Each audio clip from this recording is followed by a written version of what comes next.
Ah, ben là, on le sait qu'il reste Bernard. On va le faire lire, mesdames et messieurs, une dernière chance à quelqu'un pour nous lire un thème. Garochez-vous pas, battez-vous pas. OK. Roche, papier, ciseaux. Roche, papier, c'est elle. Main. On la demande, on la donne, on la tend, on la serre. C'est la main qui agit et ses doigts forment un ensemble parfait.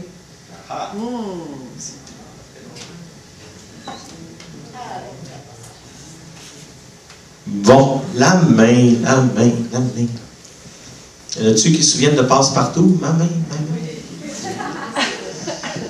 La main, ben, c'est ce qui nous permet de tendre la main.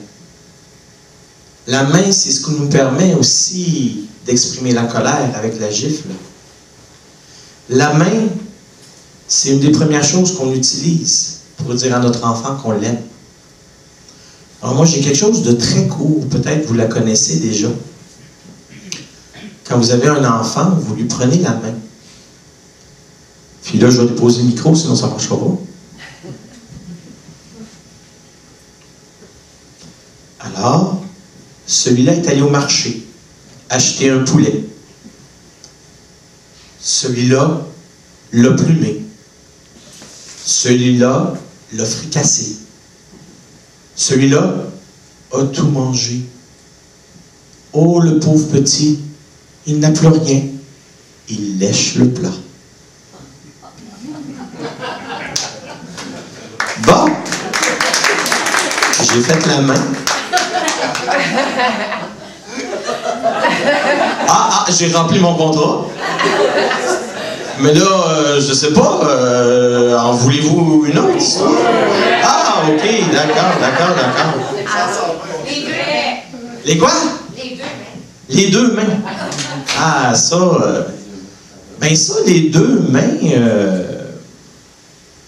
vous me donnez une idée, tiens, j'avais pas préparé ça, mais on va y aller dans ce coin-là. Alors, je vais vous parler de Marie-Arthur. Alors, Marie-Arthur, elle habitait pas tellement loin d'ici. Elle habitait à Limoilou.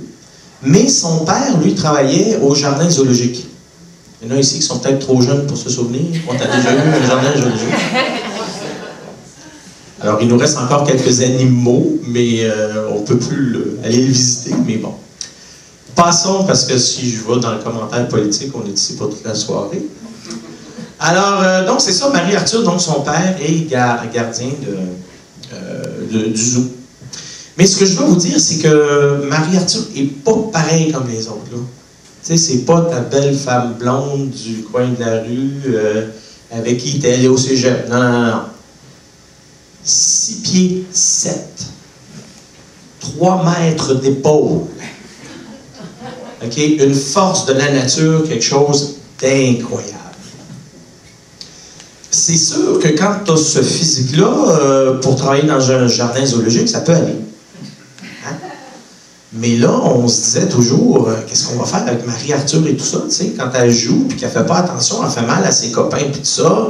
Puis là, vous savez, les enfants, c'est les gens les plus innocents, mais aussi les plus francs, et dans leur franchise, ils se deviennent très méchants, fait que...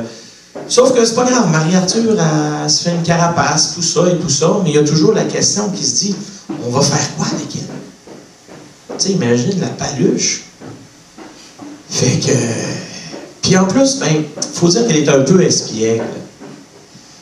Mais elle a lu à un moment donné qu'il y avait des gens qui faisaient de la jonglerie, mais avec des boules de quilles. Fait qu'elle s'est dit, ça pourrait peut-être être un métier, je pourrais peut-être être artiste de cirque, moi, là. Fait que là, quand elle en a parlé à ses parents, son père a dit, ouais, ben, sais-tu, commençons à te pratiquer avec des balles de tennis. C'est ce qu'elle a fait, mais elle apprenait vite, elle était bonne, elle était physique, cette femme-là. Fait que son père a dit, ouais, fais-le don avec des pamplemousses. Ah, OK, elle va le faire avec des pamplemousses. Un jour, une idée lui pointe de même, elle a commencé à faire ça avec des couteaux. Jusqu'à temps qu'elle en échappe un, puis qu'il passe tout droit à 2 doigts de la tête de papa et maman qui est en train de faire la vaisselle.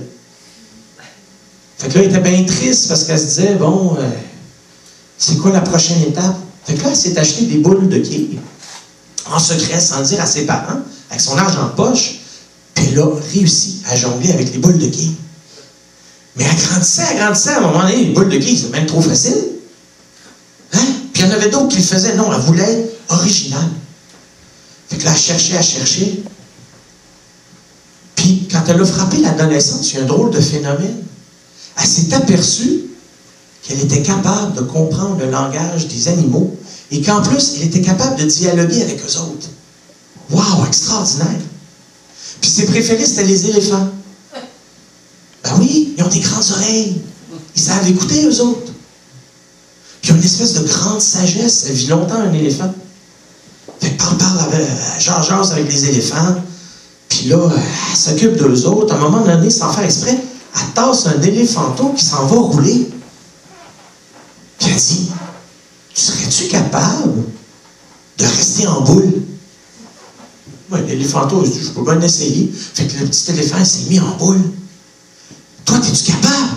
Elle en a trouvé 3 comme ça. Et là, tranquillement, elle a commencé à jongler avec des éléphanteaux. C'était assez extraordinaire de voir. Tu sais, il flippait de même avec les petites oreilles. Une fois, t'entends la trompe qui sortait et qui faisait des babayes en passant. C'était pas mal cute, cette affaire-là. Puis après, elle a dit, « Hey, les adultes, est-ce que vous êtes capables de faire ça? » Ben oui! Et c'est comme ça que Marie-Arthur a réussi à jongler avec des éléphants. Imaginez la scène ici, là, c'était spectaculaire. Mais son père n'était pas convaincu. Il a dit, t'imagines-tu, les cirques, ils n'ont plus d'animaux, là. Tu peux pas aller au Cirque du Soleil, on va t'accuser d'exploitation, mais patati, patata. Marie-Arthur, elle s'est comme résignée, là. Fait que là, à l'âge de 18 ans, elle a commencé à travailler au port de Québec, tu sais. Elle ne prenait pas la grue, elle prenait ses 2 paluches, puis elle déplaçait les containers de même, tu sais. Tu sais, déplacer un container, en déplacer un autre, en 3e, quand tu as l'habitude de jongler puis de jaser avec des éléphants, c'est un petit peu ordinaire. Fait que là, elle est allée à l'entrepôt de métro. Puis, au lieu de prendre le shortlift, là, ben, elle prenait ses paluches, elle aussi, mais ça ressemblait pas mal à l'autre affaire. Elle a été essayée d'être aide-mécanicien. Ben oui, elle se mettait en dessous de l'auto, elle a levé même pendant des heures, parce que pendant que l'autre faisait la réparation, là, on pouvait faire... Il y avait développé un service de réparation mobile. Mais non, mais ça marchait pas. Il y avait quelque chose qui marchait pas. Fait qu'elle a commencé à se dire, qu'est-ce que je pourrais faire d'autre? Elle est allée à la bibliothèque, puis là, elle s'est remplie la tête des images d'Atlas qui portent le monde, puis elle s'est dit, qu'est-ce que je pourrais bien faire? Puis, elle est tombée sur un petit livre. Un petit livre qui dit, si tu crois à tes rêves, ils peuvent se réaliser. Mais il faut que tu y crois, jour et nuit. Fait que là, elle commençait à rêver. Et dans ses rêves, elle s'imaginait qu'elle voyait des éléphants. Puis qu'elle rencontrait d'autres mondes hors de l'ordinaire, dans un cirque extraordinaire. Puis là, elle s'emballait, elle se levait le matin, puis elle pensait à son cirque de plus en plus fort. Puis un jour, elle a demandé aux éléphants, « Hey, vous autres qui avez la sagesse infinie, pensez-vous que je fais la bonne affaire? Pensez-vous que je suis en train de me compter des affaires, puis qu'il faudrait que je me contente de mon quotidien? » Puis un très vieil éléphant lui a dit, « Je pense que si tu continues à rêver pendant 7 ans, 7 semaines, 7 jours, 7 heures, après les heures, c'est quoi? Allez, minutes, 7 minutes, 7 secondes, j'ai entendu dire qu'il y a une espèce de cirque magique qui apparaît. » Oh, ouais. Alors, elle a commencé à rêver. Pendant toutes les 7 que je vous ai dit, là, on n'éternisera pas la conversation. Là. Et à la dernière 7e seconde, quand elle s'est levée ce matin, elle a regardé dehors.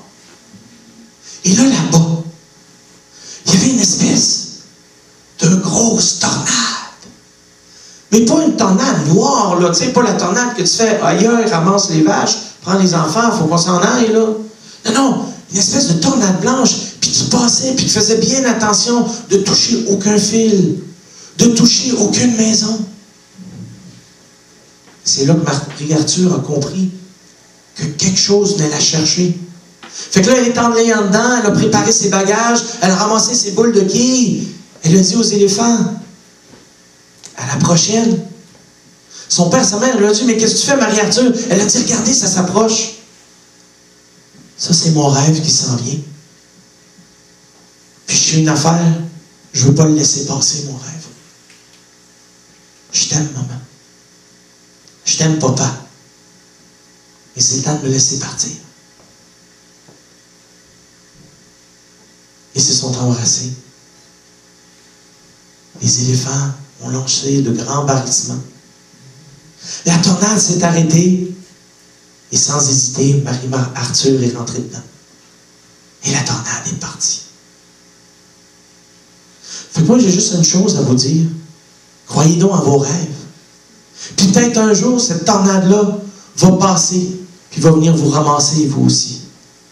En tout cas, c'est ce que moi, le conteur, je vous souhaite. Excusez-la.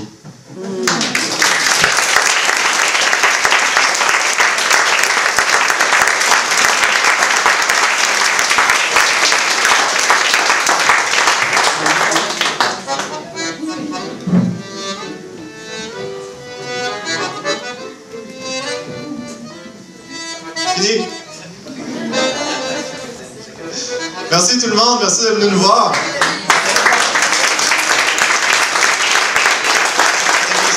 Les histoires finissent comme ça. Bernard Christin, Carole Légaré, Simon Martel, Hélène, juste Hélène, Robert Poutier, Guillaume Siguel et puis Joe Guénon.